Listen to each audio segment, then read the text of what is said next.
Assalamualaikum warahmatullahi wabarakatuh. Kami dari kelompok 6 yang terdiri dari Dania Puji Lestari, Adiza Dwi Putri, Siti Nurhaliza, dan Muhammad Rizky Fadila ingin mempresentasikan pertemuan 6 tentang koordinasi dan rentang manajemen. Koordinasi. Koordinasi itu adalah proses pengintegrasian tujuan-tujuan dan kegiatan-kegiatan pada satuan-satuan yang terpisah di dalam departemen atau bidang-bidang fungsional suatu organisasi yang tujuannya untuk organisasi itu tercapai secara efisien. Dan tanpa adanya koordinasi efektif, individu-individu dan departemen-departemen pelaksanaan tugas dan derajatnya saling ketergantungan, bermacam-macam satuan pelaksanaannya. Menurut James D. Thompson dalam buku Handoko, ada 3 macam jenis saling ketergantungan, yaitu 1. Saling ketergantungan yang menyatu, 2. Saling ketergantungan yang berurutan, 3. Saling ketergantungan timbal balik. B. Masalah-masalah pencapaian koordinasi yang efektif. Menurut Paul R. Lawrence dan J. W. Lords dalam buku Handoko telah mengemukakan 4 tipe perbedaan dalam sikap dan cara kerja yang diantaranya bermacam-macam individu dan departemen-departemen dalam organisasi yang mempersulit pengkoordinasian bagian-bagian organisasi secara efektif, yaitu yang pertama, perbedaan dalam orientasi terhadap tujuan. Para anggota dari departemen yang berbeda mengembangkan pandangan mereka sendiri tentang bagaimana cara mencapai kepentingan organisasi yang baik. Contohnya itu, misalnya bagian akuntansi melihat pengendalian biaya sebagai faktor paling penting mencapai sukses organisasi. Lalu ada juga di bagian pemasaran mengemukakan desain produk sebagai yang paling esensial. Saya Aliza Dwi Putri akan melanjutkan presentasi dari Siti Nurhaliza tentang masalah-masalah pencapaian koordinasi yang efektif. 2. Perbedaan dalam orientasi waktu, yaitu manajer produksi lebih memperhatikan masalah yang harus dipecahkan segera atau jangka pendek. Bagian penelitian dan pengembangan lebih terlibat dengan masalah jangka panjang. 3. Perbedaan dalam orientasi antar pribadi, yaitu kegiatan produksi memerlukan komunikasi dan pembuatan keputusan yang cepat agar prosesnya lancar. Sedangkan bagian penelitian dan pengembangan mungkin dapat lebih santai dan setiap orang dapat mengemukakan pendapat dan berdiskusi satu dengan yang lain. 4. Perbedaan dalam formalitas terstruktur, yaitu setiap tipe satuan dalam organisasi mungkin mempunyai metode dan standar yang berbeda untuk mengevaluasi program terhadap tujuan dan untuk balas jasa bagi karyawan. Di departemen produksi, kuantitas dan kualitas diawasi secara ketat, proses evaluasi dan balas jasa dilakukan formal. Di sini ada 3 pendekatan pencapaian koordinasi yang efektif.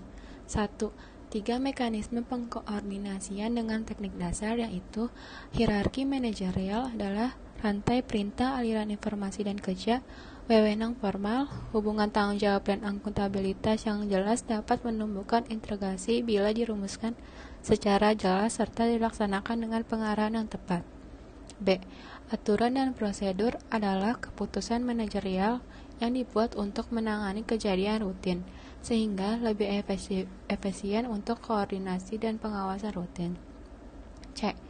Rencana dan penetapan tujuan adalah pengembangan rencana dan tujuan dapat digunakan untuk pengkoordinasian melalui pengarahan seluruh satuan organisasi terhadap sasaran yang sama.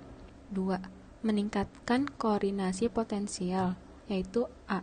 Sistem Sistem informasi vertikal adalah peralatan melalui mana data disalurkan melalui tingkatan-tingkatan organisasi.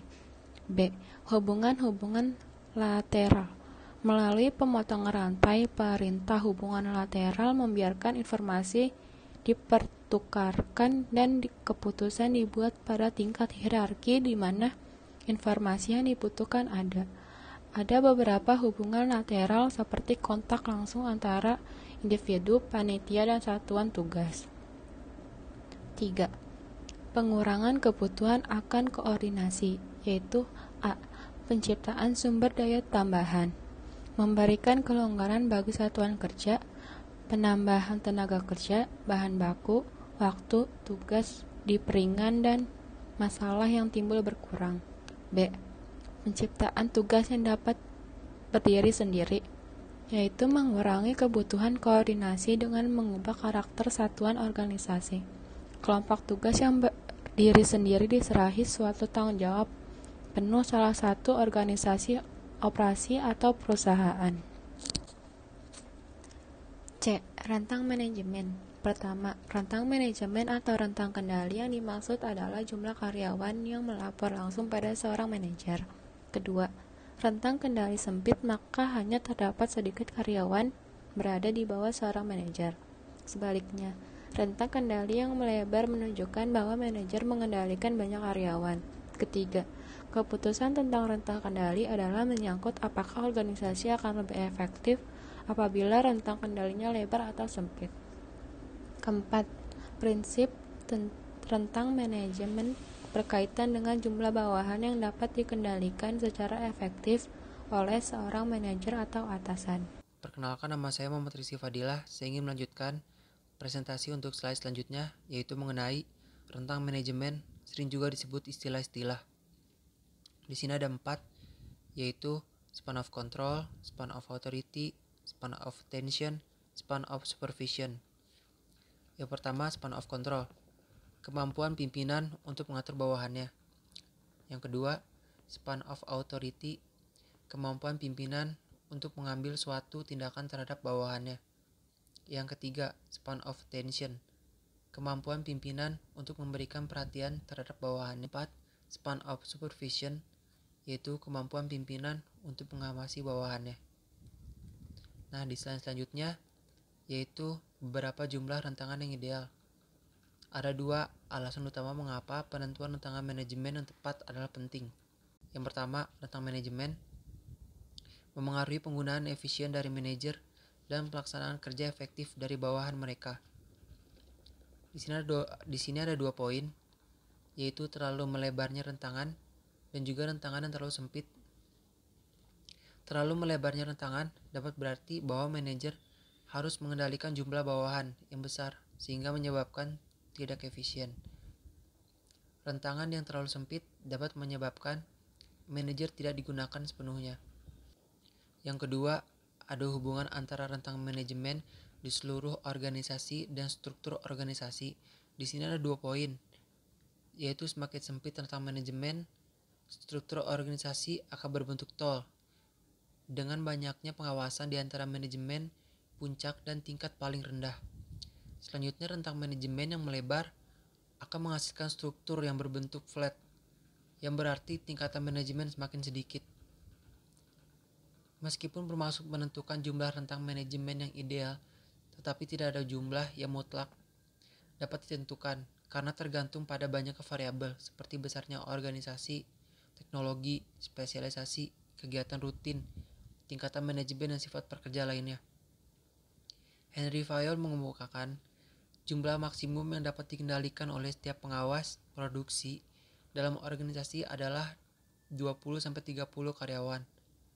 Sedangkan setiap kepala pengawas hanya dapat mengawasi hanya 3 atau 4 pengawas produksi. Selanjutnya, saya Dania Puji Lestari yang akan menjelaskan alasan digunakan rentang manajemen yang melebar, yaitu pertama, ada mengurangi kecepatan waktu penyebaran informasi dari atas ke bawah. Lalu kedua, ada lebih banyak jumlah tingkatan yang harus dilalui informasi. Lebih besar kemungkinan akan terjadi penyimpangan. Nah, ketiga ini ada penambahan tingkatan manajemen juga memakan biaya. Penggunaan sumber daya manajer menjadi efisien. Nah, lalu di sini juga ada alasan digunakan tentang manajemen yang menyempit. Kalau tadi melebar ya, dan sekarang yang menyempit. Yang menyempit itu pertama ada moral dan produktivitas karyawan akan meningkat. Yang kedua ada rentangan yang terlalu melebar, berarti manajer tidak dapat menjalankan fungsinya dengan efektif dan mencurahkan perhatiannya kepada seluruh bawahan secara perorangan. Nah, yang ketiga ini ada koordinasi berkembang baik, karena setiap individu harus mengelola fungsi sendiri dan dengan bantuan minimum dari atasannya. Lalu di slide berikutnya ada 6 faktor yang mempengaruhi tentang manajemen. Pertama ini ada kesamaan fungsi-fungsi. Semakin sejenis fungsi-fungsi yang dilaksanakan oleh kelompok kerja, rentangan semakin melebar. Dan kedua, kedekatan geografis. Semakin dekat kelompok kerja ditempatkan secara fisik, rentangan semakin melebar. Nah, yang ketiga ini, tingkatan pengawasan langsung dibutuhkan. Semakin sedikit pengawasan langsung yang dibutuhkan, rentangan semakin melebar juga. Nah, yang keempat, tingkat koordinasi pengawasan yang dibutuhkan. Semakin berkurang koordinasi yang dibutuhkan, rentangan semakin melebar. Lalu kelima, ada perencanaan yang dibutuhkan manajer. Semakin sedikit perencanaan yang dibutuhkan, rentangan manajemen akan semakin melebar juga. Nah, yang keenam, bantuan organisasi yang tersedia bagi pengawas. Lebih banyak bantuan yang diterima pengawas dalam fungsi-fungsi seperti penarikan, latihan, pengawasan, mutu, rentangan akan semakin melebar juga ya. Lalu di sini ada pedoman lainnya yang dapat dipakai untuk menentukan rentang manajemen mencakup beberapa faktor. Pertama ini ada faktor-faktor yang berhubungan dengan situasi. Rentang manajemen dapat relatif melebar apabila pertama, pekerjaan bersifat rutin. Jadi, dilakukan secara terus-menerus. Kedua ini ada operasi-operasi stabil atau bisa disebut tetap dan tidak berubah-ubah ya. Nah, yang ketiga ini ada pekerjaan bawahan sejenis. Maksudnya itu kayak serupa atau tidak berbeda-beda. Nah, keempat, ada bawahan dapat bekerja tidak tergantung satu dengan yang lain. Yang kelima ini, prosedur-prosedur dan metode-metode dibuat secara baik dan telah diformalisasi. Maksudnya itu kayak agar teraturnya perilaku para bawahan dalam suatu organisasi. Nah, yang keenam, pekerjaan tidak membutuhkan tingkat pengawasan yang tinggi. Berikutnya itu ada 2. Faktor-faktor yang berhubungan dengan bawahan. Rentang manajemen dapat relatif melebar apabila A.